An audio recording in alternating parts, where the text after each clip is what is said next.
कल 23 लोगों को कोर्ट में जाने की इजाजत दी गई है। जज ए.के. विश्वेश ने 23 लोगों को जाने की इजाजत दी थी, जिसमें अजय मिश्रा का नाम नहीं था। और वाराणसी की जिला अदालत में इस वक्त जारी है सुनवाई। 23 लोगों को जज ए.के. विश्वेश ने इस मामले की सुनवाई के दौरान मौजूद रहने की इजाजत दी है। और इस वक्त एक बार फिर से हमारे संवाददाता कुमार कुंदन वाराणसी से उसी अदालत के ठीक बाहर से जुड़ गए हैं जहां पर इस मामले की सुनवाई हो रही है। कुंदन, सुनवाई शुरू हो चुकी है और एक एक अपडेट्स भी हमारे पास आ रही है। क्या कुछ हो रहा है वहां पर और क्या कुछ निकलकर सामने आ सकता है कितनी देर में? देखिए विपिन, बंद कमरे में सुनवाई हो रही है और बहुत ही सिलेक्टेड लोगों को वहां पे एंट्री दी गई है। सिर्फ 16 लोग पहले थे, बाद में कुल 23 लोगों को भेजा गया अंदर।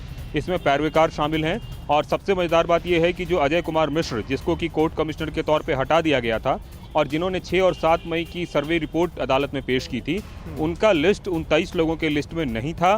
पुलिस ने उनको अंदर जाने से रोक दिया। पुलिस ने साफ कहा कि जिन जिन लोगों के नाम ऑनरेबल जज ए.के. विश्वेश के द्वारा जो है भेजा गया है, उन्हीं लोगों को अंदर जाने की इजाजत है। उसके अलावा इसका क्या मतलब, अंदर जाने की इजाजत नहीं है। कुमार, इसका क्या ये मतलब है कि अजय मिश्रा का और अजय मिश्रा ने जो सर्वे रिपोर्ट तैयार की थी उसका अब इस केस से कोई वास्ता नहीं रहा?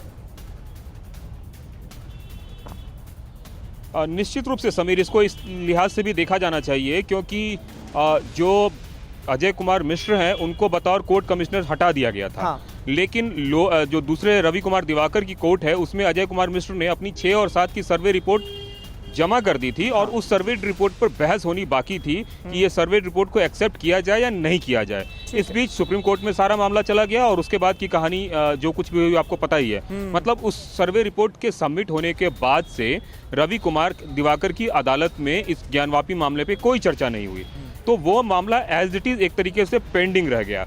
अब सवाल ये उठता है कि जिला जज उस पूरे मामले को सुनते हैं, एक्सेप्ट करते हैं या अजय कुमार मिश्रा की जो नियुक्ति है उस पर कुछ फैसला देते हैं।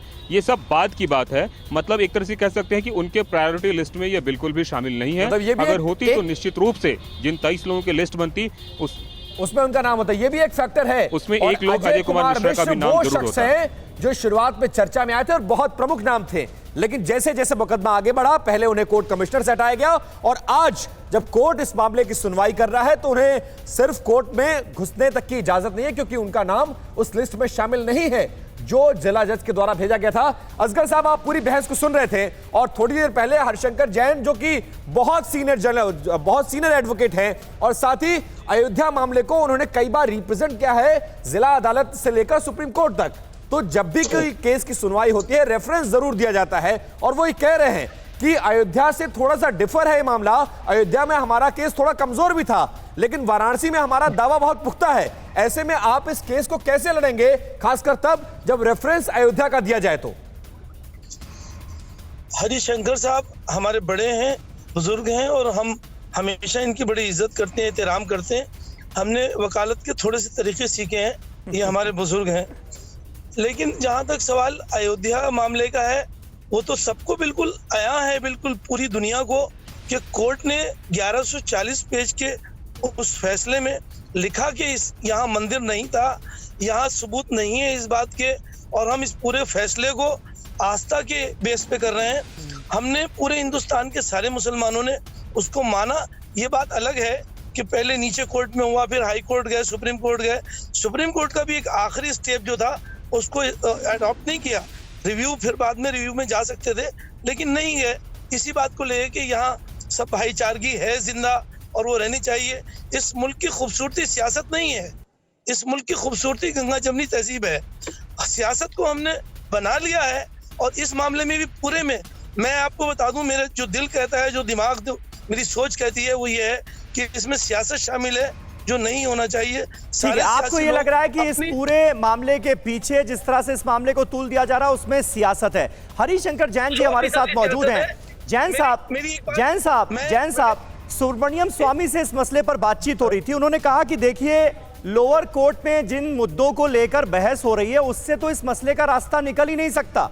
इसके लिए तो मैं 5 मिनट का रास्ता जो है वो सुझाता हूं। केंद्र सरकार 1991 के एक्ट को खत्म करे क्योंकि संसद में उसके पास बहुमत है और उसके बाद फिर चाहे काशी की बात हो, मथुरा की बात हो, मंदिर बनाने का रास्ता जो है वो आगे बढ़ा दिया जाएगा, मंदिर बनाने का मार्ग प्रशस्त हो जाएगा, ये उन्होंने कहा।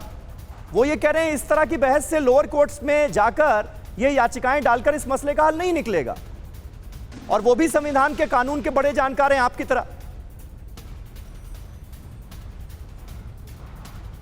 नहीं, मैं सुब्रमण्यम स्वामी जी बात से इत्तेफाक नहीं रखता। अच्छा, उनका अपना मत हो सकता है। ये सही है कि काला कानून है 1991 का एक्ट समाप्त होना चाहिए, निरस्त होना चाहिए, क्योंकि खाली काशी मथुरा नहीं, देश के विभिन्न हिस्सों में ये प्रभाव डाल रहा है, और ये कानून संविधान की मूल भावना के खिलाफ है, अनुच्छेद 25 के खिलाफ है, हिंदुओं की भावनाओं के खिलाफ है, हिंदुओं के धार्मिक अधिकारों के खिलाफ है। परंतु काशी के मामले में या मथुरा के मामले में यह एक्ट आड़े बिल्कुल नहीं आ रहा है। सुब्रमण्यम स्वामी जी ने पूरे मामले का अभी अध्ययन नहीं किया है, और ये मामला जिला अदालत में जा गया है, इसका हल वहीं से निकलेगा। ठीक है सर, कोर्ट से ही निकलेगा। नहीं, क्योंकि ये तो तय है हर्षकर जैन साहब, ये तो तय है कि कोई भी मामला जब कोर्ट में पहुंचा है तो कोर्ट ही उसका हल निकालेगी। लेकिन हमने जो अयोध्या के मामले में देखा, कितने दशक तक ये मुकदमा चला, और कितनी लगभग 2 पीढ़ियों ने देखा कि कैसे कैसे इस मुकदमे को लड़ा गया और कब जाकर इसका फैसला किया गया। आपको नहीं लगता जब ये ज्ञानव्यापी का मामला अब कोर्ट में पहुंचा है और जिला कोर्ट से लेकर सुप्रीम कोर्ट तक इस मामले की सुनवाई होगी, और जो पक्षकार है इतनी जल्दी वो बैकफुट पर नहीं आने वाले, तो आपको क्या लगता है कब तक इस मामले में ये मुकदमा कितना और चलेगा, कितना लंबा खिंच सकता है, कब तक फैसले की उम्मीद की जाए? जो दर्शक देख रहे हैं वो कब तक एक्सपेक्ट करे कुछ? देखिए, सबसे पहली बात बता दूं कि समझौते की कोई गुंजाइश नहीं है। हम गंगा जमनी तहजीब नाम की कोई चीज नहीं मानते हैं। गंगा भी हिंदुओं की जैन है, साहब, कोशिश हुई जमुना क्या भी हिंदुओं समझौते है। की? और हिंदू मुस्लिम एकता, कोई समझौते का सवाल ही नहीं आता। अच्छा, हमको पूरा मंदिर चाहिए, पूरा का पूरा मंदिर हिंदुओं का है, और भगवान शिव का बसाया हुआ मंदिर है, इसमें एक पैसे की भी फैसले की समझौते। जैन साहब, ये तो आप बड़ी बात कह रहे हैं। आप कह रहे हैं कि पूरा का पूरा कैंपस जो है वो मंदिर है और पूरा हमें मिलना चाहिए। ये तो जो याचिकाएं अभी डाली गई हैं उनसे अलग बात आप कह रहे हैं, क्योंकि अभी तो रोजाना पूजा की डिमांड और शिवलिंग को लेकर जो दावे किए गए हैं उनको सत्य साबित होना, इससे जुड़ी याचिकाएं हमारे सामने आ रही हैं।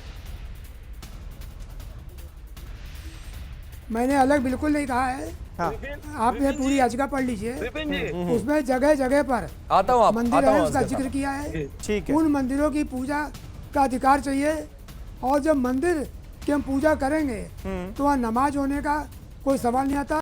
परवाह देश की, सोमवार से शुक्रवार रात 10 बजे TV9 भारतवर्ष पर।